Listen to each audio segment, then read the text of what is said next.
Real marriages go straight to hell. Oh yeah. It's kind of funny, at least to us. Oh yeah. You never know what we'll discuss. Well, no. So the first time I met you, I was naked. Yes.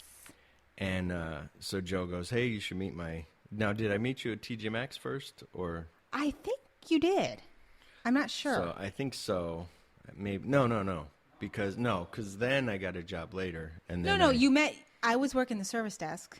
Right. I was the hot I service might have desk come girl. in. I might have You came came in with Joe. Right. So under the pretense of, I don't know what it was, but it was just to show me off. Our pretense was a heterosexual friendship, but it was actually I was pegging him a lot. I was a little worried. Yeah, but you shouldn't be, because that romance is dead, because he broke my heart. But so the first time I met you, then Joe goes, oh, let's all hang out. Tracy, you can meet Tracy, my girlfriend. So me and my friend Chris and her boyfriend at the time, Dave, the guy that I did 69 You Suck with, not the sexual relations, but a fake radio show, and our friend Tammy.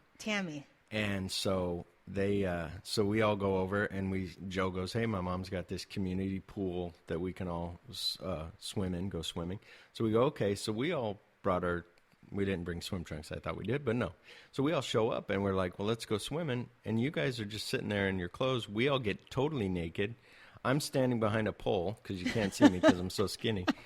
And I'm just in my tighty whities, and then I'm like, I'm so embarrassed, but I want to get in the pool, so I'm done, but I'm really dragging this out where I shouldn't. And so then finally I pull off the tighty whitey, or maybe I jumped in first and then pulled them off. And then it was like, oh my God, it was a whole mess. And then the girls tripped over each other going to the bathroom. That was hilarious. Two naked women hurting themselves. And then Joe was like, hey, ladies, here's your cigarettes. No, he was not like, hey, ladies. He was like, I can't. Please cover yourselves. Cover yourselves. Yeah, you were like, stop looking. He was like looking into the water. When I was young, that brings up a story. When I was young, there was my dad gets a kick out of this because it shows my dad that that I was heterosexual as a young male and now as an old male. But on TV, there was a woman taking a bath, like a bubble bath commercial or something, Calgon, whatever. And I was like 2, 3, whatever. Wow. And he said, I walked up to the screen of the TV and I looked down, like if I'm close enough, I can see down? Like I could see into her bathtub. And I'm like, my dad goes, what are you doing? I go, I'm trying to see in a bathtub. And he's like, okay. He's like, oh, it's my son. Yeah. My son, Jake. Yeah, not named after any movie characters. No. And no, Jake but Speed. no. Jake Speed. No. I got it. No, it is Jake Speed. Joe didn't know it, but in the back of his head, he was like, Jake Speed's badass with that shotgun blowing a hole through the wall. No. And then it was. Jake was born with the flip of a coin. Oh, so you can just choose when you want to give birth? You're just, that is true. He was named. Oh, at the okay. Flip. Let me clarify. Okay, so it was either Ontiveros or Jake. How did you know? It was either Philip or Jake. Oh, there you go. And Joe said, "Hell no." That's what I thought. No, yeah, Philip, yeah. no. See, no. That's what I thought. Because I named my poop, and I won't even name it Joe. No, Jake was about. He's 15 now, so he was probably just say around 11, maybe, and not very bright yet. Mm-hmm. To the ways of teenagers, and now he runs a fucking YouTube channel. Yes, he does. Empire. Yes, he does. Yeah. He was using the computer, and I can't remember if he had one in his room. I don't remember what the situation was, but he was using the computer. And yeah, that's what we all call it, using the computer. Yeah. Well, he not only did he not clear RedTube.com sponsored. Yeah. It's not very very far off. Okay. He didn't. It wasn't just he didn't clear his browsing history. He left the damn shit in the search box. Asian sluts. No, it was boobies without bras. only something an 11-year-old can come up with. Well, it's funny because it's innocent, but it's also like, as a parent, you're like, oh man, we got to do something. But it's like he said boobies. He didn't say tits. He didn't say bazongas melons or whatever. Yeah. No, it was boobies. Then without he'd just bras. get melons without bra, and then he'd be like, I understand search history now. I can't type in melons without bras because then I get melons. You get pictures of the grocery store. Yeah, no. The farmer's market. But he was smart enough. He blamed it on his friend who was with him that day. Ah, there you go. That's the beginning of the end right there. He got caught, but he had a way to get out. Yeah. So. Well, and now he's computer savvy and he knows to use, Google incognito, and he won't get caught. You hear that, Jake? Google incognito. That's all I'm saying. There you go. So no, that was interesting, and I don't know if you remember this about that night. I met your dad. My little penis. Oh. No. Oh, I maybe. think it Was he that making night. out with a friend of mine again? Well, he was creeping after the Tammy girl. Oh, yeah. And she was like, what, 18? Yeah, if that. Yeah, 18, yeah. And I was like, wow. So, yeah, I had that hard introduction to your dad. Well, and he's, as opposed to most of his crack whores who just get a hard introduction with his cock. But I was telling Sergio about how he made out. I don't know if you listened to it. And I said I'd stop saying, hey, you don't listen to the show, but not you. But everybody else, Joe, is that I was telling Sergio about how my dad made out with a friend of mine in the back seat of the car. Yeah, and we were driving, and our friend was like a little older than us, so maybe she was 21, and we were 18 or 19. Oh, that makes it okay. And, yeah. And we're driving to go get coffee, go to Denny's or whatever. And all of a sudden, I forget where it started, but all of a sudden my dad and her are in the back seat between two other people, like making out. And we're like, what's going on? And then like I was like, are you my new mommy? Like, it's so weird. And everybody else was like, oh, that's hilarious. And me, I'm like, it's hilarious, but this is why I'm all fucked up. Yeah. And then, nothing happened of it, but it was just like, when has your father made out with friends of yours? Yeah, no, my favorite still is when they made you sit outside the house while they had sex. Yeah. And that was probably my favorite. And I like envisioning that as a movie. So there's everybody out in their yards mowing, and there I am standing outside. I played a little bit. They go outside and play. Mommy, Dad are going to make love. And I said, okay. So they didn't say, we're going to do taxes. We have to have a discussion. Yeah. They just said, make love, which was better. If they said, I'm going to fuck your mom real good, then I'd be like, Dad, I'm 4. So she goes, Mommy and Dad are going to make love. And I go, okay, so go play in the front yard. I said, okay. So I'm playing in the front yard with my cars, and then I get bored. Everybody's out there mowing their yards, doing whatever on a Saturday morning. And all of a sudden I get bored, so I start banging on the door, and I'm like, Mom and Dad, are you done making love yet? And all of a sudden the door comes open, they grab me by the shirt and pull me in, so I see myself with my feet, like, pulled right off my feet. That's hilarious. And, yeah. But that's what I miss, because when we used to hang out, you used to tell us all these stories, and you and I would just die laughing, and Joe, after a certain point, could not tolerate us anymore together. It's probably the same reason my wife gets bored, because I'll be like, honey, we should get IBC root beer when Joe comes over for the podcast, because one time the cops came over, and she's like, you told me the story. Did I tell you how we threw the caps on the ground, and they came, and they said, is that beer? And we said no, and they said, do you have proof? And we had to find the caps that we littered. And she's like, yes, you told me the fucking story. I don't need to hear it again. And same thing with Sergio and them would always be like, oh, tell me another story. Tell me a story about your dad, about how your mom and dad had sex with you right outside the door of my bedroom because I didn't have a door on my bedroom. Oh wow. It was very, it was, it was worse than that because, I hope he's old enough to hear what I'm about to say. He already heard. Well, he already heard about your parents making love in front of you. Oh, well, good. Well, then here's something better to hear. So my dad and my mom are going at it. There's no door on my bedroom for some reason. So I'm laying in my bed, which is then the door is right there by the head of my bed, the doorway. On the other side, for some reason, my mom and dad were too hot in their bedroom, not hot from sex, just hot. Weather-wise, so they moved into the living room, put the mattress on the floor right in front of my doorway. So all of a sudden I hear like, oh, and I'm woken up and I'm like, what the hell? And all of a sudden I hear my dad go, God damn it, Elaine, what's going on? And she's like, what? And he goes, you're not even into it. She goes, I'm into it. He goes, you're fucking dry. Look at that. You're fucking dry. I'm like, oh my God, holy shit. I'm like, go to sleep now. Okay, please go to sleep. The burning question The burning question is, did you know what he meant? No. But later on, then I put that conversation together. You threw up about 15 years later. Yeah. I'm like, wet. What? It's not. Is she sweaty? Is it? It's that hot in the bedroom that they move in the living room? It's still hot in the living room. But yeah. Oh gosh. That was horrible. And see, this is what everybody wants to hear. And well, sometimes, although on the other podcast, that's why the other podcast was called. It started out. Joe said it should be called. It was when I first started the other podcast. It was called My Celluloid Heart and the Kitchen Sink, because it was going to be about movies and whatever else. And then that was too long of a title. So Joe said, "Oh, this movie came out called It's Kind of a Funny Story. Your thing should be called It's Kind of a Funny Story because your stories are kind of funny. They're not hilarious. They're kind of funny." I said, "Oh, thanks, Joe."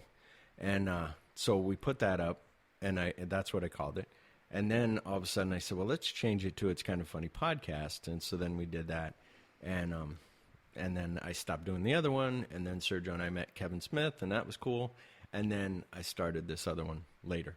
And now it's called It's Kind of a Funny Podcast. But my thing was, so I ran out of stories to tell on the other podcast. And I was like, but what was great about that was when I would say that, then Sergio would go, "Oh, that reminds me, I took a shower with an old man and I was looking at his cock I'm like, okay.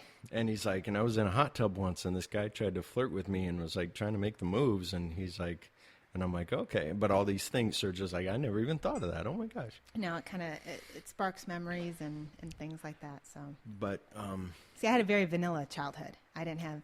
Yeah. Well, you were in Georgia being racist. Well, yeah. I was in Illinois first, and then I became the racist. Oh, okay. And then, no. Okay. I'm going to put that on I'm going to make that really loud when you just said that.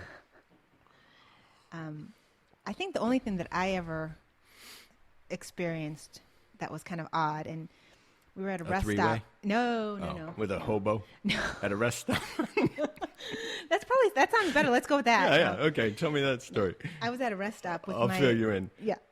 She was in her schoolgirl outfit, her little skirt. See, I already stopped at Dear Penthouse Letters. Yeah. When I was at the rest stop, this woman came up to me in Georgia and said, "I hate you because you're black." But then she had a three-way with my hobo buddy who was white. No, okay. Thanks. Oh, no, okay. Thanks. Oh, no thanks to the black guy. I yes. see. Or the white guy. You're racist against whites. Well, I don't like hobos either, though. Oh, okay. So you're classist and racist. Yeah. Why not? Why okay. not? Yeah, sure. Let's Put go for labels gold. on you. Yeah. No, I was at a rest stop with my dad and my younger brother. Mm-hmm. And it was about 4 a.m, and my younger brother's in the car sleeping. And my dad gets out and he has to use the restroom. And I know it's kind of hard to picture, but we're kind of standing by a car. Off in the distance, you kind of see a hallway. And the men's room is on one side, the ladies' room is on the other. Mm-hmm. So my dad goes into the men's room, and I'm just stretching my legs. We're driving from Georgia to Florida, and I'm just stretching my legs, walking around the car. And all of a sudden, a man comes down the hallway. He didn't come out of the bathroom. He just kind of came down the hallway, and he sees me standing there. And, we're a good distance apart, Mm-hmm. And so I can see him, but I can't see details. Mm-hmm. And the next thing I know is he's pulling his pants down, and he starts playing with himself. And I'm like, Joe. Yeah. This is when you met Joe. This is when I met Joe. No, and I was 16, 17, yeah. And I'd never seen shit like that. Yeah, you were You're like, doing it wrong. You were like, are we gonna make love? Lover. Yeah. And I where have you been all my life? Yeah. Nobody puts baby in a corner. I was sitting there, and I was just stunned. Yeah. I wasn't embarrassed. Yeah. I wasn't shocked. I didn't scream. I was like, what the fuck? Is that happening? Yeah. And then I thought, my dad's about to walk out of that fucking bathroom, and he's going to beat your ass. And that's all I was waiting for. And I guess this guy was waiting for the reaction. While smoking a cigarette. Yeah, He'll beat his ass while smoking a cigarette. He was waiting for a reaction, so he never got one. So he got embarrassed, I suppose, because he just, pulled up his pants and ran away real quick. But all I could think of was my dad's about to walk out of that bathroom. I almost wish that would have happened. You're like, please, right as he's walking by the door, like, and then it's like, what was he expecting you to be like? Like, if you were like, oh my God, then would he act more vigorously, or was he waiting for you to go, oh, like give him a come hither finger? Like if I fingered you long enough, you'd come? No. I think they get off on the, Oh my God. Yeah, they do. Freaking me out. So, I mean, that was my, that's it.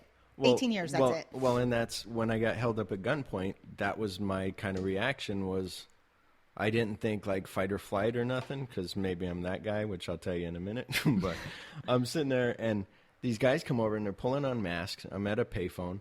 They come around the corner and I'm just like, and there's another guy at the payphone. They're facing each other. The other payphone, there's a guy there. So I'm like, oh, it's probably his buddies just fucking with him. That's what I think. So they go up to him. One of them comes around to me and goes, give me your fucking money. And I go, I don't have any money. And so then they get them, they pull the other guy away from the phone. And I guess the one guy has a gun. The guy that's with me doesn't have a gun. He's like, give me your money. I go, I don't have any money. And I just spent my last quarter to make this phone call. And I'm thinking, do I need to hang up with my dad? Because I'm waiting for him to come back on the line. And then I got to go back upstairs, get another quarter. What the fuck? So I hang up the phone, and the guy's like, give me your money. I go, I don't have any money. The guy with the gun comes over, and the guy without the gun goes, give me your money. And I go, I don't have any money. And the guy with the gun goes, says he doesn't have any money. Shoot this motherfucker. And so I'm just staring at the guy in the face, like in his eyes through the ski mask, because I'm like, I guess. It's surreal. You're like, is this really happening? You don't even have time to react. Well, for one, I'm like, I have no money. And for two, I'm almost indignant with, I don't have any fucking money. It's what I'm telling you. What do you want me to do? But I'm also like, I can't run because you can't outrun a bullet. Part of me is like, I wonder if that gun's real. But then, so then the guy with the gun goes, empty your pockets. So I pull my pockets out. All I got is my car key or my house keys. And so he's like, so then they're like, come on, let's go. And they leave. So I call the police and the police come. And then all of a sudden, adrenaline, whatever, left me, and my knees get weak as I'm telling the cop, like he said, shoot this motherfucker. And all of a sudden, reality hit me, and I was like, holy shit. And I dropped down sitting on the curb, and I'm like, oh. So they got helicopters all over there looking for the guy. And they're like, could you identify him? I go, if he was wearing a ski mask? And maybe, but I said, I know that they were white, because when he said, yo, Holmes, give me your money, he sounded like me saying, yo, Holmes, give me your money. So he's like, oh, okay. So they never caught the guy. Then as I'm going up, my apartment was right across the parking lot. As I'm going up to the parking lot, to my apartment, the other guy that was at the payphone comes up to me and he goes, hey man, they get any money from you? And I go, no, I didn't have any money. You know, I got all my money upstairs. And he's like, they got my rent money, $270 they got from me. And I said, well, at least you're alive. Well, yeah, but they got my rent money. I'm like, but you're alive. Like, do you not fathom, like, whatever. You can work it out. Right. So it was. I thought he was going to hit you up for money. No. Well, probably. He's like, they didn't get any money. That means you have extra. Right. Then he pulls a gun. Give me your money. Everybody's trying to pay rent. That's what it is. This is a rent scam. Yeah, no. That I can't even imagine because I watch all those Discovery ID shows. Oh yeah, I love those. Yeah, well, I've got anxiety issues anyway, and then I'm sitting at work listening to one right after the other. Oh my goodness! I'm thinking probably not a good idea. But do you watch What I Tell Joe About? And I tell Joe Kenda. Is he the that? homicide hunter? Yeah, no, my friend watches that one. Yeah. I haven't gotten to that one good. yet. He's good. Right now, I'm watching Surviving Evil. Oh, interesting. Yeah, and Web Lies and all those. Yeah. I when we had the ID channel, we were watching all that, and then on Hulu they got some of those, so we watch them. But I watch them on YouTube. But yeah, oh, interesting. Maybe I should do that. Although my wife, I've realized if she watches something like that, she will maybe sometimes have a bad dream. So I go, honey, you can't go to sleep to that. You got to go to sleep to something else. For some reason, because it's more wholesome, she can listen to Columbo. She can watch Columbo and Hunter, and she won't have bad dreams. But if she watches, because she probably knows that that's not real, and this is because I find I'm almost a little scared because I'm at the point where I'm like, oh, just a guy dies. I'm so not into the guys dying anymore. I mean, I'm so desensitized. I'm like, oh, that one's boring. That one's boring. Yeah, a guy has freaking died, but these aren't fake. Yeah. But you want like some more like and then they checked it like you're like, oh, this is the one where they gave him the antifreeze out of the car. Yeah, I saw that. He gets sick, and then he gets sick, and then he dies, and then they find out, and you're like, yeah, his other wife died. But usually it's like, oh, my God, they're exhuming the body. They're going to find out he killed 3 wives before that. Oh, my God. They had that one. Did you see the one with the, we're boring everybody, but the one with it was a woman from like the 1800s or early 1900s. She had killed all her kids. She had that thing with the kids being sick. She would make them sick. Oh, the Munchausen by proxy? Yeah.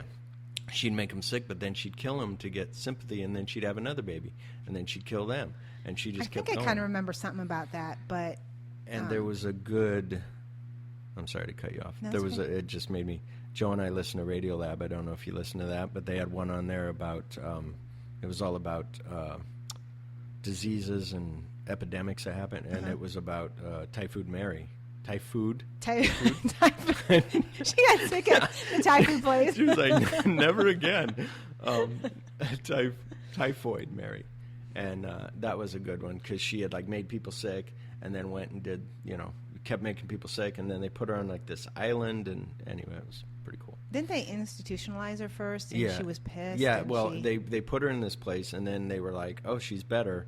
And they let her go and said, you can't get a job anywhere as a cook. And she said, okay. And then they found her cooking at some place. Right. And so then that's when they put her in that place. I watched something, and I don't know if it was on ID. I don't remember what it was on, but it was about the first known serial killers. And it was like from the 1800s, and they were on the path from people heading from the east to the west. Oh, wow. And it was it was something about, it was the daughter, and she was part of it, and it was kind of unusual. It was the first family of serial killers, and she was like a main she like did the deed. Oh, wow. And what they would do is they ran like an inn or something like that, and they would get travelers, and they would try not to do anybody that was close by that would be missed. Yeah. So just they would, people going out west or whatever? Yeah, like, heading out west. And she was really attractive. I don't think Wow. anybody was attractive back then, but apparently she was. She was the only one. Yeah, she... Diamond in the rough. Yeah, exactly. She didn't stink half as bad as the rest. Yeah. I got 3 of my 4 teeth. Yeah. Right. And she would size up the guys to see if they thought they were wealthy or not. And they would, if she decided they were worthy of being killed and all their belongings taken, because remember, everybody's moving, they've got all their cash on them. Yeah. And in the dining room, and their giant credenzas. They Yeah, look right. like Beverly Hillbillies coming across the Serengeti. right? Well, I don't know about the credenzas part on this one, but they had like one guy. They had like, like I thought it was a lot. They talked about like $3,000. I'm thinking, where the hell did they get $3,000? Yeah. That's a lot now. Well, I think that but I think back then they would save up and then they'd be like, we're making this big move and it better pay Pan off. out, And then yeah. Because then they would go and buy like a homestead or something. Yeah, some land. But she 40 would- acres and a mule. Right there. You Yeah, go. I'm like, give me my favorite 40 acres and a mule. Come on. And let's have the 10 But, children to run the farm. That's right. But she would bring them in the house if she decided, and it was kind of crazy because you would think they would notice something in like the because they'd feed them a nice dinner, and there would be a curtain behind them, and they would sit them right in front of the curtain, and when she's talking to them or something, the brother would come up and hit him from behind. Wow. And then she would stab them or whatever, slit their throat. She slit their throat, I think they said, from like ear to ear. Wow. Yeah, it was really bad. But they made a mistake and they killed somebody who was a doctor who wasn't, was from kind of close by. He sewed himself up, beat the shit out of him, and you're under arrest. No, but Citizens arrest. But his brother was a general, and his brother came looking for him. Oh, shit. They eventually took off. They never got caught. And they never know, all they said is Really? they probably set this scam up somewhere else. That's and you got to continued. write that script. That's a movie right Right? there. Yeah. That sounds awesome. Yeah, so- I watched one on Netflix. It was called Holmes something. It was a guy, though. His name was Holmes, but he was like the first serial killer in New York or something. And he rented out this place, and then people would come in there to work, and then he'd kill them like he had a whole kill room or whatever and all this stuff. And so, but they demolished that place. But anyway, it was very interesting. Yeah. So. You had some things that you want. Oh, do you have something to say, or you? No. Got some I've stuff to got talk my about? list Uh-oh. here to talk about. Yeah, all I had on the list was don't whatever that. Now I can't even think of what that thing said. Don't Don't piss off Tracy. fuck. Who gives a fuck? Yeah. Or don't give a fuck. Yeah. Okay. I was listening to, as we both know, I've just mentioned I listen to NPR. You I and don't me are think- the only two. I don't think I talked about this on our new recording about On our the new don't record- give a fuck. Yeah. Anyway, Oh, go no. ahead. Oh, Sorry, do you want to go NPR. with your who? Well, gives a anyway, fuck? I was following it, and now it's not funny because Okay. I already. But anyway, I'll tell you. So I'm coming over here. It's far, far away over here, and so I'm driving here, and there's a car in front of me. Says "Don't give a fuck" on the back of his car, and I'm thinking you should really pick different words because if I ram into you and you get out pissed, I'm just going to be like, "I thought you didn't give a fuck," and then if he if he gets mad at me, I'm just going to say, hey, I don't give a fuck either. I'm with you, buddy. I'm going to get that put on my car because I'm with you. And then he'll be like, try to sue me. And I'm like, he had a thing. Don't give a fuck on his car. So I fucked his car up. Yeah. Don't, you know. Yeah. Yeah, okay, interesting. Yeah. Hope I don't go by him. That's right. Well, you won't. I think he peeled off at Glendale. I don't know. Because Anyway. I get really pissed when I drive. Yeah? Yeah, I'm bad. I'm bad. I listen when I'm at work. I listen to, you know, you were going to talk about NPR. I listen to like the jazz station, like they play that until 1, and then Right. they play BBC, and then at I remember 3 you they talking play. about it. Yeah, they play jazz music. So I at just night. drive around. So I'm like calm and mellow because I'm listening to that, and instead of if I'm listening to 98 or something, then I'm headbanging and I don't look like a security guard. But anyway, NPR. I'm sorry. NPR. Go That's ahead. okay. Yes. So I was listening to NPR, and we all know about the refugee crisis. And, they have these camps in Greece because everybody's trying to make it over to the EU, and they're going from Turkey to Greece. Is that John Travolta and Olivia Newton-John are trying to escape somewhere? Is that what you're saying? I don't know this refugee crisis. They're in Greece. They were in a movie called Greece. Oh, But gotcha. Lorenzo Lamas was in it. Yeah. Okay, I didn't even go Anyway. there. No, I'm trying to be serious. I'm sorry. Yes. Okay, for the brainy people, put on your brain toques. Well, it's going to go downhill real soon, Oh, so don't okay. worry. So the refugee crisis, Right. yes, they So- closed it off for a little bit, They- and then they said, okay, now you can come Well, in. You can go they- to the island of lesbians, I think they said. Lesbos. Yeah. Yes. Yeah, you did. They've Everybody's scissoring on that island. God, Philip, they have them in a camp, and they've tightened the rules now, so they're only letting a small number go through, and you have to file your asylum paperwork or your refugee paperwork, whatever. Mm-hmm. So they don't want them talking to reporters anymore. They're shooing away the reporters because they don't want the protests and all this other stuff. Right. But so NPR, there's one of the reporters, probably that Lakshmi Singh. That girl is a girl, yeah. Right.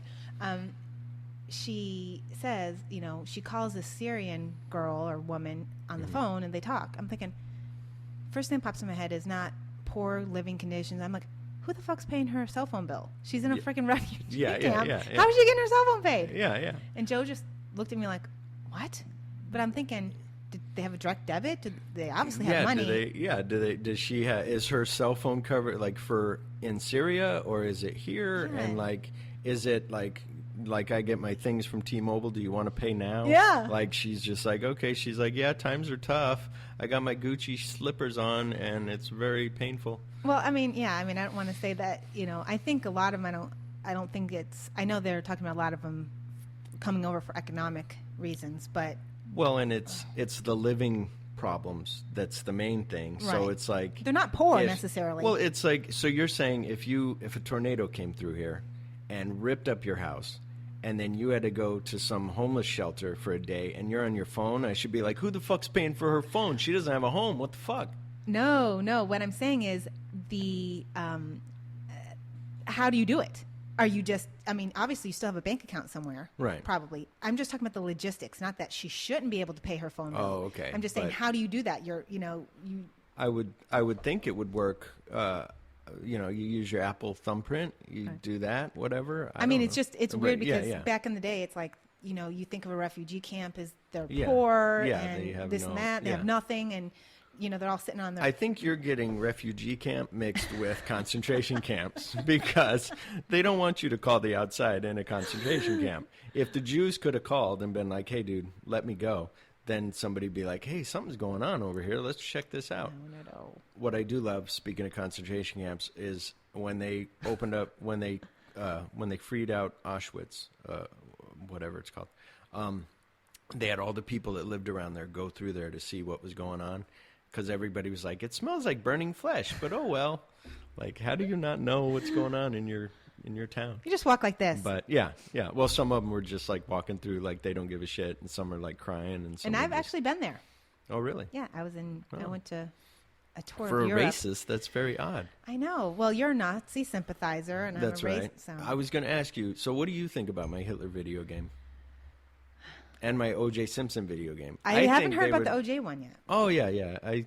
I was telling I forget if it was Joe. It was somebody. But my Nazi game, I think, it'd be like a game of Risk, but it'd be a video game, and then you'd be Hitler making the moves, and then you'd go into the generals or the guys, and you'd play, and it'd be like Call of Duty. And everybody says, no, that's wrong because it's too soon. And I'm like, come on, it's been 70 years. And, excuse me. And then the other one is the O.J. Simpson video game where it's like Metal Gear Solid. So you got to like sneak, and then you knock on the door, and somebody looks around, and then you run over and you slit Goldman's throat, and you stab Nicole Simpson. See, you like it. Nice. I think it'd be good. Well, just because I like the ID shows. And then you try to get away, and then you see if you don't leave footprints, if the glove doesn't fit. Yeah, you make sure to get smaller gloves and kill people with. See, the whole thing is this. Here's what you and I've learned from ID channel shows. For one, take all your shit with you. Don't leave anything anywhere. For two, wear bigger shoes, different shoes that you never wear. Right. Buy them in Europe somewhere, get them online, have somebody else order them for you, whatever. But wear big giant shoes. So then they're looking for a guy with size 12 feet, and he must be 17 feet tall. Shave your body. That made me think of an Arthur 2 joke that Joe likes. We need Joe. I'm telling you. I'm only funny with Joe. All Joe would say was, I'm over 17 feet tall. And then with the gloves, now that I think about that, you just get smaller gloves, and then you could be at court and going, hey, the glove don't fit, whatever. Must quit. So, yeah. No, I think, Joe calls them how-to videos or how-to books. Exactly. And I tell you what, I've learned a lot, because now I listen to him go, oh, that was the shit move. You're going to get it. It's like, it's same thing. I sit there and I go, do they not watch these shows? Like, how do they not know? Right. But I'm sure after the ID channel and all that, I'm sure a bunch more people are killing now are killing without being caught because of forensic files and things like that, where they're going, oh, well, I'm not going to smoke on the scene. I like to think that they're discouraging people because almost everybody gets caught. I mean, the ones that don't get caught are the ones that you truly, it's like a stranger. You just grab somebody and take off. Yeah. Other than that, they always get caught. Speaking of, on the way here, if there's a girl that turns up on the news wearing a pink hoodie, walking down Olive, and gets killed like around the 303. I didn't do it. You didn't do it. But I drove by her, and she was carrying her back. I wanted to do it because she's carrying her backpack stupid. Carrying it in front of her, not over her shoulder. And she's walking so maybe she killed somebody and was going to bury the body. Could be. But it was just odd. She's walking on train tracks, heading. She is just weird. Begging to be kidnapped. That's what I'm thinking. Or killed. Yeah. I was tempted, but I said, I gotta get over there. Here. Yeah. They'll know. Yeah. They'll know. Yeah, exactly. They'll be like, what's taking Philip so long? And then it'll be when they question you, well, Philip was supposed to be here at this time. He didn't show up until this time. And you should have just nicked her with your car and left her in the ditch. I show up in a pink hoodie, and you're like, why is Philip wearing this pink hoodie that says sassy or whatever? Juicy. Sweet, juicy, yeah. Why is he wearing juicy sweatpants? That's too funny. No, please don't. Okay, I didn't. What's your, you got something else? Other things? Joe and I were talking earlier. I have not much. Oh, congratulations. She talks to her husband every once in a while. Every once in a while. Yeah. It's been a very long time, but we've decided that there's certain words we just don't like. Ugly words. Like, I made a joke today that... like IKEA. Yeah, I know. Oh, no. We bought a new Keurig, and I said, shopping makes me horny. And then I said, why did I say that? That's the worst word in the world.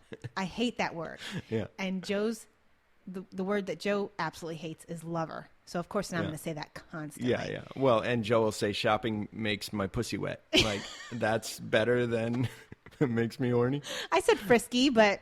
Well, yeah. Potato. Yeah. I mean, you could say, I like shopping. That kind of, that kind of sums words. It up? Yeah. I was trying to hint. I really like shopping. Oh, I see. Shopping makes me horny. He's like, whatever. What else you want to buy? Yeah, exactly. Go diddle yourself. Scissor the people on Lesbos. So what words do you find that not necessarily ugly? Offensive? Because I swear a lot, so I can say fuck all day long, but God, no horny. I don't know. I mean, because it used to be like people go, oh my God, cunt. Like, that's a bad word. And then my wife's like, I don't give a shit. Like, call me cunt, call me whatever. Because everybody does. My wife, that's how they meet my wife. And I'm like, you like my wife? And they're like, she's a cunt. And she's like, I don't care. No. Fine. I'm fine with it. But... and it's not even a filthy word. It's just a word that, I don't know. That was an interesting one, horny. I never think of words that are ugly that I don't like. because they're all so nice. No, I don't know. Think about it. Okay, And let's then- have a moment of silence. While No. I mean, think about it, and then you can tell us. Everybody can write in what their favorite. We get so many emails. I didn't Yes. get any for you. I was hoping, but I was hoping my yeah. mom would send one. Oh, she should have. Your dead mother should have Yes. been. I was going to tell beyond the you that grave. we are kind of like superheroes, except both of your parents are dead, so you're more of a superhero than myself. My mom died. And You maybe just I wish should your dad was take up, dead. Yeah, well, Yeah. well, now don't. That being recorded, so maybe I say no, not really. But Wait, that was a mistake 101 from our. I'm apathetic if that happens. I'm just like, I mean, Nah. like I've talked about with Joe. Like, yes, I would be upset if something happened to my dad. You would be But upset. You don't want anything to happen to your It's dad. one of the things when, like I've said on the show, and my wife is just like, she'll go, "Did your dad call?" And I'm like, "No." So like, you never hear from him. He never calls me, and then he'll all of a sudden go, "How come we don't hang out anymore? You don't call me." Well, it's not my fault that it's been a month. You could call me the same way. The phone works, and so it's just I just find that interesting. But yeah, someday I'll have him on the show, and I'll have him tell his stories of putting my mom in the trunk when he went to the drive-in movie theater. And then didn't he have some other chicks in the car? or Yeah, something? he put, so back in the day when you went to the drive-in, you'd be charged per person. So I think that's how it came back to being now. So he got in the car. He goes, "Honey, get in the trunk," because you'd put like 5 people in the trunk, and then you'd show up at the movies and let them all out. When I was when I was working at the drive-in movie theater, that's what we would do. We would check, and if we saw 2 people came in and 7 people are there at the car, then you go talk to them. So he says, he goes, "Elaine, get in the car, get in the trunk, and we're going to go to the movie." They're like a block away. She gets in the trunk. He's on his way to the movies. He sees this girl hitchhiking, picks her up, gets her in the car. He's driving her out of the way to where she wants to go. Holy He's talking to crap. her. My mom's in the trunk, and she can hear him like talking to her, like, "Hey, how you doing?" Blah, blah, blah. And she's like, "What the fuck?" And I'm just like, oh my God. Like, first of all, like she should have banged on the thing or something. Yeah. And then that woman would have been like, "Oh my God, let me out." Yeah, your mom should have And- now pretended she'd Yeah. been abducted. Yeah, yeah. You know, kicked out the light, Yeah. stuck her hand Yeah, out, yeah, flagged down the exactly. cop. Like, what was that Teach 'em movie? a That, what was that movie? The Call. With, Is that one within the trunk that with was the one cell with- phone? That was the one with the girl. Yeah, it was the little girl from Little Miss Sunshine. And anyway, I can't think. Halle Berry. That's the girl. Really? Halle Berry was the girl working at the police station. Called on the phone, and I think the girl got killed. And then the next one happened, and then she caught the person. Spoiler alert. Anyway, After the fact. yeah. What was I saying? Oh, so yeah. So that was messed up. So my dad will have all those stories about how he ran when they pulled him into the Marine camp. You know, when they caught him from going AWOL, and they get him out of the van, and they left the gates open, and so he just ran out. So he's been bad news since day one. Yeah. Okay. Well, and my thing is, it's him when he got married. My cousin had this where he got married kind of early, and so his growth kind of stopped, and he never got to do what he wanted to do before. So then when he got divorced, he was like, Woohoo. like this 18-year-old kid who's now 26, hanging out at Denny's doing this other stuff. So it's like, But my dad is like, he got married and didn't really find himself. Got married just because he wanted to. He thought it was a thing. And then, because they got married in like 68, and then they had me in 71. And then all of a sudden, later on, then he goes to the Marines, and then he kind of became this other guy who, you know, but also my thing was him cheating on my mother is a whole, like I talked either to Joe or Chip about Dr. Drew will say like there's a cycle. Mm-hmm. And my dad has this cycle of, you know, his dad cheated on his mom, and then when I got old enough, or when he got old enough, then he cheated on my mom and didn't even realize it being a problem. And the thing with that was that he said, what did he say? Oh, when I don't know if Joe told you, I sat him down one day we went to Denny's. I said, "Dad, I got to get this off my chest of how I feel about you being a father." I said, "You're an absentee father. You were never there." I said, when you and Mom got a divorce, I said, you like left. And I said, you never showed me any kind of manly, any things to be a Affection. guy. And to be a guy, and Like, there was affection there, but no no no real leadership. almost like mentoring, no teaching you how to. No father stuff. And so I said, my mom's boyfriend, who she was with, who I consider kind of like my stepdad at the time, he was the one that told me, well,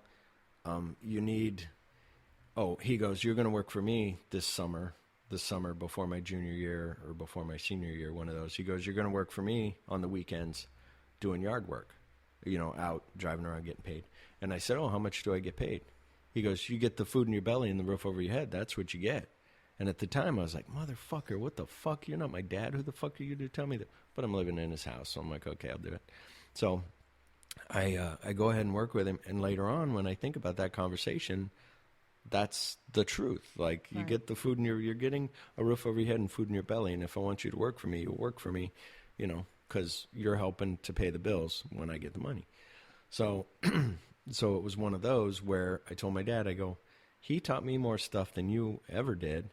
And Dad's like, well, your mom was with Ken then, and so you were fine. I said, you were still in town. You were still here. You didn't die.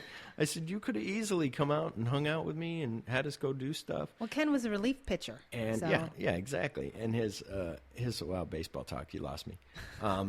His whole thing is, Dad's whole thing now is like he's my friend instead of my father. And I think part of why he cried the other day about not talking to me was because he doesn't, he cried, because he realizes that he was a bad father and things that he did, like bad choice, and that's why we don't hang out as much or talk as much. But also, like I've told him, I work 6 days a week. I can't hang out. On the one day that I have off, I hang out with my wife. I'm not going to make special time to hang out with you and miss out with my wife. I'd rather hang out with her and hang out with you maybe when I have 2 days off. So he was like, okay, but when we do hang out, it's, come to the bar. You should come to the bar and we'll hang out. It's like your roles are reversed. It's like you're the parent. Yeah, and it's been that way for a while, and that's what I told him when I sat down with him too. Was I said, it's like I'm the parent. And he goes, what do you mean? I go, it's like you always go to the bar. You're always drinking. I said, I tried to tell you when you lived with us for like a couple weeks. I said, we can help you stay here for a little bit. I said, we'll charge you like $150 a week. I said, and you'll pay us, or every 2 weeks, 150, 2 weeks. And I said, and Danielle's good with saving money. We'll show you how to save money. And he goes, okay. And then I said, maybe you'll drink once a week. And he goes, oh, no. I got to drink like 3 times a week or more. And I'm like, but you'll save money. You're spending a lot of money. No, I like to hang out. I got nowhere else to go. I don't have many friends. They're all at the bar. I said, okay. So try to help him save money. And then he tells me, you know what? Wyatt Earp drank at the bar every day until he died in, And that's relevant. When he was 86, and he's like, and that's who I am. I'm a guy who's always going to go to the bar. I'm always going to drink, so there's no stopping me, or whatever, basically. And I was like, okay. So now it's this thing of, always going to the bar and always, whatever. So it's him wanting to be my father, but it's too late, and we can kind of And it's too much work. And we can kind of be friends. Well, also, yeah, he doesn't realize when I say, hey, why don't you come over? And like one day I said I had all these YouTube videos I wanted to show him because he doesn't do the internet at all. And so I had these YouTube videos. I had some things on Netflix or something that I wanted to show him or whatever it was. And we were going to watch some movies. And he said, okay, I'll come over. And then I thought, I'm going to go to Krispy Kreme. I'm going to get us some donuts. We'll have a whole night of it. He calls me and he goes, hey, I'm over here with my friends right now. I'm running late. I'm sorry, but we're all talking and I'll be there shortly. And I said, okay, well, I was going to get you Krispy Kreme, but now they close at 9 and, you're late. So then I wait. Then he shows up at like 10:30. Wow. And I'm like, well, I had all this stuff for us to watch. And then he's like, do you want to go to the bar? Because those friends I was hanging out with, that one friend, he's going to be leaving. He's, I won't see him ever again. And I said, first of all, it's a friend I've never heard of. So I'm like, really? So I'm like, well, yeah, I can't. I said, no, I wanted to hang out here. I really don't want to go. And then he's like, do you want to go? Come on, let's go. So I'm like, so I go, fine. So I tell my wife, I go, I guess we're going to go there. I go, I'm not going to drink, but we're going to go see this. She goes, okay. And then as I'm coming out, getting my shoes on, he's like, do you not really want to go? I said, no, I had this whole night planned. He goes, okay, all right then. He said, He said, never mind, then we'll just stay here. I said, Sounds okay. like a bad 80s movie. So, yeah. So we start to watch a movie, and I bring him a beer. We're both having beer. And then we're watching a movie, and partway through the movie, he's like, or it's maybe about 1 o'clock now, 1:30, and he's like, I'm getting really tired. He goes, you have to realize I switched my schedule. Like, he usually works at night, but he goes, I switched my schedule.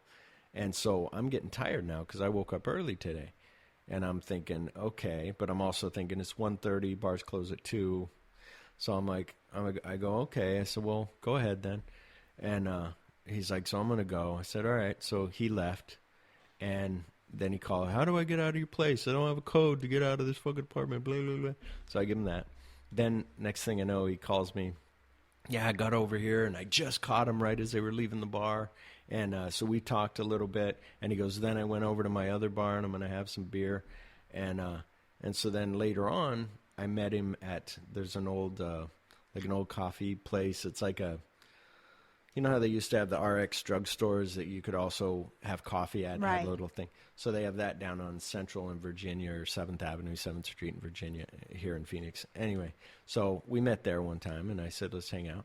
And we're hanging out, and he's like, and afterwards we walk out of the parking lot, and we're talking. He goes, you never hang out. We never go do anything. I go, Dad, the last time I had you to hang out, and we were going to do stuff, I said, you were watching your watch, you were checking the time, and I said, and then you left. He goes, yeah, I got tired. I said, yeah, but then you went to the bar to find your friend. Well, yeah, my friend was leaving. I said, yeah, but you didn't go right home to go to bed. You then went to the other bar to catch last call so you could have a beer there. And he's like, okay, I see what you're saying. I go, so... How could you not? Yeah, well, and it's funny because, like I also said, it's funny because he'll sit there and he'll say, he'll yell at me, like he said, hey, can you come to Flagstaff? My car broke down. I need to get all my shit out of my car, and we need to leave and go to, I need you to pick me up and bring me back to Phoenix with all my stuff. And I'm like, I can't. I'd have to miss work for that, and I'm not going to do that. Like, I just can't. So you're not going to pick up your father. You're not going to do that. I said, no. He goes, you're not going to help me at all. I said, nope. And he hangs up on me. 2-3 days later, he called, hey, what's going on? Just Like want to tell you, nothing, did yeah. I tell you about my car? Yeah, you yelled at me and hung up on me. Do you not remember? No. When's your episode on Dr. Phil gonna air? On Dr. Phil? Oh, it's coming up in 2 days. Well, and that's where, like, Danielle, because I know my dad so much, Danielle will go, doesn't that bother you that he tries to give you guilt or tries to make you feel bad and stuff? And I go, no, he's my father. He's been that way all the time, so I don't see any other way. You're disappointed, but you're not surprised. And like I said with Joe, like on the last show I played, at the end I played Harry Chapin Carpenter because Dad doesn't realize, but there's a lot of guys out there who've had a father, and maybe girls who've had a father like that who isn't a real father and, too busy to do stuff. And now my dad's like, we should hang out, we should go camping. And I'm like, too late. But the thing about it is I don't think your father really cares, or I hate to sound like that, but I don't. Right. It's still a matter of convenience to him. Yeah. It's a thing of he thinks he cares, but he doesn't look. He feels like he can't should. step out. He can't step out from it. No, I think he genuinely, in a way, cares, but doesn't realize how it looks from the outside. Of like for him to go, I care about you and I love you, and I go, I love you too, but for him not to see that he never calls me, and like I've told him, I said, you only call me to ask about the Clint Eastwood movie, if I have Unforgiven or who did a certain song or whatever. And I said, other than that, you don't really, you don't call me to just go, hey, how's it going? You call me to tell me about you and not go, hey, what's up? Well, I had a mom who was an alcoholic. Granted, she died when I was 7, but what is sad is the only thing I remember is her and her problem. And I don't remember a lot of good times at all or anything like that. But, I had a complete opposite experience because my dad, back in the 70s, got full custody of us, and he raised us, and he sacrificed a lot. And, we were always well taken care of. And, even as an adult, if Joe and I ever needed money or gotten, into a pickle, he's like, here's the money. And into a pickle. That's a word I hate. Into a pickle. There you go. Yeah. And he would say, here's the money. If you can pay it back, great.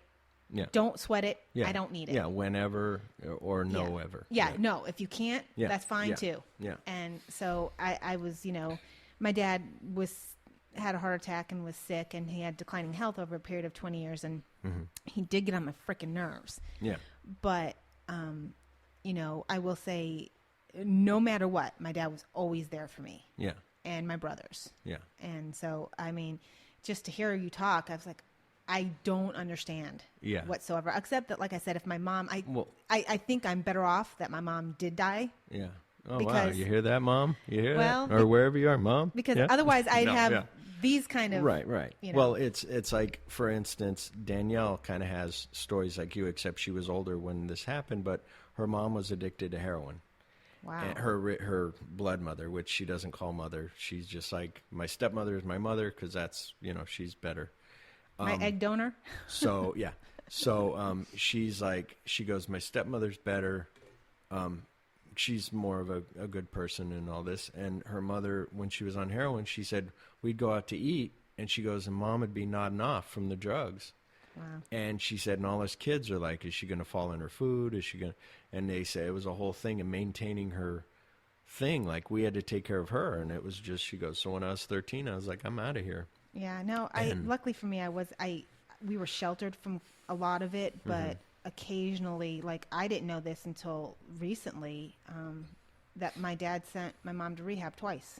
Oh, wow. And, it never, and the thing that Never makes me took. sad, is after they got divorced, she couldn't be alone. So she married some guy, and he was abusive to her, and, so she didn't go out, she died when she was 30. So she had a tough life, but I just remember, like, she came to pick us up at my grandmother's house, her mom's house. And I remember my grandma and my aunt yelling at her because she was on the street. She was drunk. She's trying to pick us up. Wow. And, I mean, those are the memories I have. Yeah. And so, it's kind of shitty. So that's why I'm saying it. I'm probably better off because Yeah. I would have been Yeah. scarred. Yeah. Like your wife was Yeah, yeah. 13. She's like, I had enough. Yeah, yeah. I didn't. And like I said, I was sheltered from a lot of it. It was just these rare glimpses of when it couldn't be contained. Yeah, yeah. And one time my mom came in and told me dump out my Barbie box and to put some clothes in it because she was taking me and my brothers. And my dad had to go disconnect the battery or something like that. And when you're young, I didn't quite know what was going on, but I had a sense that my mom was the one that wasn't good. Yeah. You know what I mean? Yeah, and yeah. stuff like that. So, that's what I say. I mean, I know your dad's not the greatest, but, he's your dad. Yeah, yeah, yeah. And so you can't it's hard to just write him off. Exactly, and that's what I've said. And when's your episode of Dr. Phil air? Right. No, and that's where, I'm like, I told Dad, I go, hey, I want to have you on the podcast. And he was like, oh, yeah. He said, he goes, okay, sure, I'll do it. And I'm thinking, really? Because you don't want to do a recording. Chip's like, you're going to get in a fight with your dad, and he's going to storm out. And like Joe and I said, that'll be a great show. And then like my aunt, who is funny, my friend Chris, who used to be my friend, she reminds said, me when you're done. Uh-oh. I want to know Okay. how Okay. I was asking what Joe. happened? I'll tell you. Well, and this is, I was leading into the story anyway. So my Aunt Dina, who her and my dad have always been, because of the way my dad is, she distanced herself from him because she didn't want to even be involved in that. And one time when I was 12, I went to Glenwood Springs, Colorado, and I hung out with her for a little bit, for maybe a week. And then my dad came and got me. And so we hung out, but she had to work. So after work, maybe we'd go out to eat or do whatever. And it was not much hanging out, but that was my aunt on my dad's side. The only one I have is my dad and her. And so then I left there and we drove back here. And then later on, my dad, we got my dad's mom, my grandma on my dad's side. Then we went and picked her up because Dina was watching her, and then my dad was watching her. But that was another thing of like, he was taking her Social Security and watching her. But then he'd be like, Philip, can you watch her? I'm going to go to the bar. Then I'm watching her, and then she's waking up from a dream thinking that I'm my dad. And she's going, where's your dad? And I go, he's blah, blah. And she goes, no, I mean Dean. Oh, wow. And I go, he died. And I'm not thinking how that hits somebody who doesn't know. I'm like, he's dead. And she's like, it's what? like she's hearing it for the first time. Yeah. And she's like, when did that happen? And I go, because she had dementia. And I go, oh, it happened a long time ago. And all this stuff. And she's like, oh. And then you so it was dodged the whole thing. yeah. And then later, like when he'd be at the bar or gone somewhere, I had to wipe my grandma. Which I had to wipe both of my grandmas. I saw them naked. It was very nice. Yeah, I had to Good. It just clean keeps up. getting better and better. I know. I had to wipe their. I don't know if there was poop, but anyway, I had to wipe the butt and wipe the. And you never know if you're not a woman. You're like, is this right? Am I wiping the vagina? Front to back. How much do I did back to front. Put the shit right in her vagina. No, no. I cleaned her like this. Like I sat and I put my hands between her. I did both sides all at once. No. You got the hose. But that's But wait right. a minute, how old were you? So I was 27. No, I was week. no, I was probably 20 in my 20s, But something still, like that. I mean, Oh, I know you I weren't- know. And it was same thing with my other grandma. I had to get her off the toilet or out of the bed to get to the toilet, and I'm being delicate with her on my mom's side. I'm being delicate with her to put her in the toilet right next to her bed. And she's halfway there, and I'm taking too long, or she's not walking fast enough, and all of a sudden she just can't hold it anymore, and she starts peeing.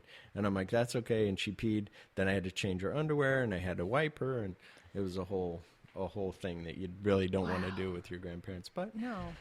it makes you a better person, I guess. But so Dina, my aunt, so I hadn't talked to her much. She didn't communicate with my dad very much. Every once in a while I'd be like, I want to look for her and stuff. Then she lives in Colorado, and she stays in Tucson during the winter months. So so one day she was coming through town, and my dad's like, hey, Dina's coming through town, leaving Tucson, going to Colorado, her and her husband. Do you want to go meet them? So we met at Applebee's, and we talked and kind of touched, kind of connected. Yeah. And so I was like, well, I really want to connect with her more. So then when it come to our wedding, me and Danielle, before it was like, well, I have this big wedding in Vegas. Not a big wedding. I have a wedding in Vegas. And I said, and we'll bring everybody out there. And, or everybody can come out there. I said, we'll pay for this nice suite. This like 2 stories, got a loft. It's got all this stuff. I said, so the whole wedding will maybe cost $5,000, something like that.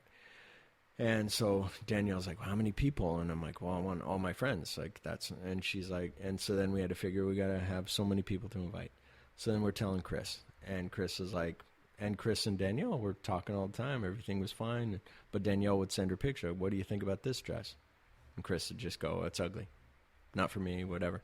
Like, no, it looks good, but I don't like, whatever. It's fine for you. Right. Or whatever you would say. And then we said, and then she's like, I got to go to Vegas. Like, I'm going to pack up the kids and we got to go to Vegas. And I'm like, and Danielle's like, but it's our wedding. Like, why you do whatever? If you don't want to go, don't go. Or it's going to be online. We don't care. And so then she's like, so that plus the things of when I got with Danielle, that was my life. And my life wasn't going to Chris's to watch Right, Kim because Kardashian. I do remember and, that you were. and all that. I used to ask Joe all the time, "What's exactly the relationship there?" Because yeah, well, and I was her surrogate husband the way I always thought it, because her husband didn't like to watch the reality shows and all that crap, so he would go on and go to bed, and then I'd stay up with her and we'd watch all the shows that she recorded and whatnot, and so then what happened? Oh, so then after that, then we said, well, let's have the wedding. We figured out where to have it here. And we said, we're only allowed to invite about 30 people. And so she said, who do you want to come? And I said, Chris and her mother. Oh, so leading up to this was, hey, Riley's having a jogging meet, whatever. You should come down and see it. So I'd drive down. So I'd wake up early on my day that I had to work. I'd go down there. I'd watch her run. She may just say hi to me real quick. Riley would. And then, we'd get in the car. She'd be with her friend. And I'd leave and they'd leave. So it was like, okay. So I'm like, I can't do this all the time. I can't come to all your kids' meets because I'm not going to go to every one. I'll go to something special, whatever, but I can't go to everything. And then it was, then she'd have drama kids, and we had to go watch these fucking kids try to be fucking actors. They're fucking horrible. And it's in a classroom. It's not even up on a stage, and you're just like, but so anyway. it's bad enough when it's your own kid, but when it's not even your own kid. Yeah, exactly. So I'm like, so I'm on Yelp or wherever you write reviews for bad kids things. I'm like, they suck. I said, this does not make me horny. So then I went to, so then we said, we're going to have 30 people. I invite you and your mother. And then she was like, what about Dave? And I was like, and I thought Riley was your flower girl. And I said, no, Arajane and, you know, 2 black kids, Niglets, they're going to be Term of endearment. Niglet. they're going to be the kids. And then she was like, and then I go, and just, I didn't think Dave would care about going to my wedding. She goes, it's your wedding. Dave, you know, your family, Dave loves you like family and wants to blah, blah, blah. And I said, well, I'm only allowed 30 people. I go, I'm inviting Dina, and, you know, and she goes, oh, Dina, your aunt who you never spoke to, who I never hear about, all of a sudden you want to invite her. And I said, yeah, we're connecting again, and that's what I want. And it's her and her husband. And so it was a whole thing. So then Chris and I's friend Stephanie writes something on Facebook or to Danielle, a letter, like a email or a thing on Facebook, I guess a message, that says, like, you know, you're treating Philip wrong, and you're, you know, thinking that she's controlling me and that's why I was this way. And so they wrote a whole thing to Danielle. So at first Danielle got upset, and she was like, she got rid of everybody, like Chris and all the friends on Facebook. She was like, fuck it, all of those people. And then she told me then she would write him back. And so she was like, you can be her friend, but I'm done, because if that's how she is, she's a negative person and all this stuff. I said, okay. So then she wrote her, and wrote her back, wrote Stephanie, and then wrote Chris. And then Wait, Chris are we in high school? Yeah, I know, exactly. Right? That's what Facebook does to people. I guess. It's like, I wish we were in high school, because I text Joe, he never texts me back. I'm like, what the fuck, man? Well, I was like, this reminds me a little bit, I'll let you get back to it, but of when Joe and I started going out, you probably were like, that bitch. Oh, I still am. Yeah. Joe's like, she wants to be on the podcast. I'm like, that fucking bitch. I'm like, always trying to steal our glory. No, no, I wasn't. I was just like, oh, okay. But anyway, so we were just like, so then I went through, and this was hard for me. I went through Facebook, and I deleted Chris, and I deleted Riley, and I deleted her mom, and I deleted all of that family. And then Chris wrote me. I wrote Chris, and I said, look, here's why I'm inviting Dina. I don't have as much time as I did before to hang out with you like we used to. And Chris used to always say before was, if you ever meet a woman, I don't think she'll put up with our relationship. She goes, but if you ever meet a woman and we have to end our relationship, then that's fine as long as you're happy. So I said, well, I'm with this person now. I said, I don't have as much time to do things. I'll try to schedule time. And she would even tell Danielle when they were talking, like, Danielle would say, call Philip and make a time to hang out. And she'd say, no, he won't anyway. So I was like, okay. So then I ended up saying, well, let's, so then I got rid of all that. And then Chris wrote me and said, and I said, we can't be who we are. Let's take a break. It's not going to be like it was. We could still be friends, but it's shifted. And she was like, wrote me back, if this is a person that you've become, then I don't want to know you. And I said, no, I might have wrote back to that. I don't know. And I said, no, it's just whatever. And then nothing. And then, you know, on her Facebook, she would write, because I stalk her. No, because when I would check, it was like, oh, you know, something about a friend being gone, like things that you miss or whatever. And it was like, well, it's kind of, so part of me goes, should I reach out? But most of me goes, no, because that's just going to open up a can of worms. Maybe that's, I know what I hate. The words I hate, it's not one word. It is what it is. Cliches. It's a saying. It is what it is. Guys at work will always go, oh, you know, I had this homeless guy shitting in the dumpster, but it is what it is. And it's like, don't just say, you know, whatever. I don't know. There's something about those saying. And then I thought it was this one guy saying it, but it's other people. Anyway. So then it just turned out where I was just like, well, never mind then. And, you know, I'm done. So every once in a while I start thinking, you know, you got thoughts, you hear songs, whatever. And then I'll go, and then I go, no, don't harp on that, because then it's just going to drag you it is a shame down. because you guys were friends for so long. Yeah, To yeah. have it end so abruptly and Yeah, so... since 1989 we were friends, and then that's why in the wedding, everybody was like, Joe was like, "Where's Chris?" And you were like, "Yeah, I was wondering," and I'm like, "Oh, she's not here," and you guys were all like, "Oh, what a bitch, good." I was like, "What?" You know us so well. And then so that's so that was that story. But yeah, so Dina now I'm gonna hang. She's coming on Monday, and she's like, because we've kept saying like we should hang out. She's like, we should go camping or do something and just like get to know You're not going to quit your job though, right? each other. No, right, okay, not this time. She goes, you should. So she said, I'm coming down on Monday, and I said, well, Danielle has school, but you and I can go and take you to Snooze, real good place for breakfast. I said, we'll go there, and she goes, is there a park that we can like walk around or something, just talk? And I said, yeah, there's Encano, or I don't know when they open, but anyway, I said there's Encano Park is whatever. She's like, okay. So she's going to come down and hang out, and we'll hang out from when I get off work at 5 until like noon, and then she said she's going to head back to Tucson. So that'd be cool. That'd so be fun. that's good. And then I told her, I said, I want you to be on the podcast. And she was like, she goes, okay, but I'd need some libations to get me a little loosened up. And I said, okay. And then she said, and then she was like, I listen to your show, because I told her, I go, this is what I do. I find it fun. Danielle calls it my gay cast. I said, I like it because I'm creating something. And she's like, I listened to the one. Sergio's pretty funny. I think I met him at the wedding. And I said, yeah, you did. So anyway, so we had the wedding, didn't invite her, had everybody there, and went to P.F. Chang's for food. It was really good. And then you got my husband very, very sick. Thank you so much. Oh, trust me, I was sick for 3 days. Me and Danielle were both sick for 3 days. Our honeymoon and everything was just... No, Joe was sick for about 3 months. Oh, my goodness. He actually had to go to the doctor. When's the last time Joe went? Yeah, exactly. No, but I think you should have Danielle on, because like this has been a snooze fest for us, because we're hashing up our... Well, not really. That end part, everybody's like, always talk about his dad. But no. No, that's my other thing was I should do a podcast with each wife or whatever. So I asked Chip, I'm like, your wife on it? He's like, no. And I know my wife thinks it's a gay cast, and she's not going to talk. Like, when I first got the mics, I was like, hey, can you test this microphone out? And she's like, hello, hi, you're gay, whatever. And I was like, okay. So, stuff like that. But, you should have to tell her. No, I think she'd be funny. If I have time out, like Sergio and Yvette are off on the weekends, and I'll be off. I'm taking my week vacation in July, so maybe I'll go over there and do a podcast with her or something like that. Because I think that would be pretty funny. Yeah.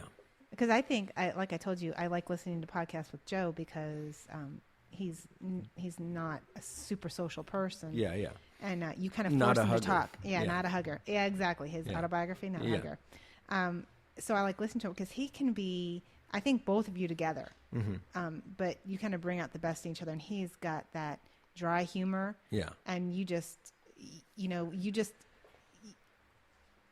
say something, it's like you've got the perfect rhythm. Well, and that's what was good. Thank you. And like Joe said, though, we've known each other since 1978. So that's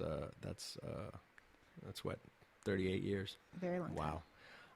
So, there's that, but there's also like sometimes it's just him and I know the jokes, or we bring up the references and nobody else knows. Like I brought up the blue Chevy Nova on our last show, and I was like, nobody gets this reference, so I'll put it at the end of the thing like I do. If there's something that we talk about in the middle of the show, I put it on the end. Mm-hmm. So I was looking for Beverly Hills Cop, blue Chevy Nova. I couldn't find anything of him talking about that, so I put the song on there. But no, I like it. And, like I said, and that's the thing. So when Joe came over first, it was like, I would be like, hey, what do you got? And he'd say, I got nothing. And so then I had to try to drag stuff out of him. He's the worst co-host. Yeah, so I had to drag stuff out of him sometimes, and it was really difficult. And then as he started coming over, Chip was like, oh, Joe's loosening up. And I was like, yeah, I can hear it on, when I edit it or whatever. So it works out. Yeah, I was giving you guys ideas, but then someone made a crack. Joe did. He said, my producer. And I said, that's fine, because that's what I need. Is like, that's what I told Joe. You guys were talking about how morbid I was or something. Well, yeah, you were like, what would you rather do, kill yourself by slitting your throat or no, cut I off said, your what's junk? the worst way to die? But no, and then we should end the show. Yes. But the other thing was... so that's why, like, I tell Joe, like, watch these movies that I lent you, so then we have something to talk about on the show. And Joe's like, no, I'm not going to. So then who has to come up with the topics? I have to try to figure out what to talk about. And it's very difficult sometimes when you're working and trying to do that. And You're like anyway. I don't know, I never watched Johnny Carson, but you're Johnny Carson. Who's the Ed McMahon? Ed McMahon, yeah. Yeah, that's Joe. Yeah. He just correct, leads- sir. Yeah. Yeah. Comes in, says one line, takes all the glory. Until next week, I'm Philip, and until whenever. I'm Tracy. Hey, baby! You got girlfriend, Vietnam? Not just this minute. Well, baby, me so horny. Me so horny. You keep lying. Me love you long time. You party? Yeah, we might party. When you are how much? $15?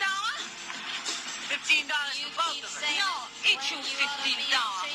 Me love you long time. Me so horny. $15 to buku. $5 each. Me sucky sucky. Me love you too much. $5 is all my mom allows me to spend. Okay, $10 each. What do we get for $10? Everything you want. Everything? Everything. Can you really deep throw balloons? Do pregnant strippers make us swoon?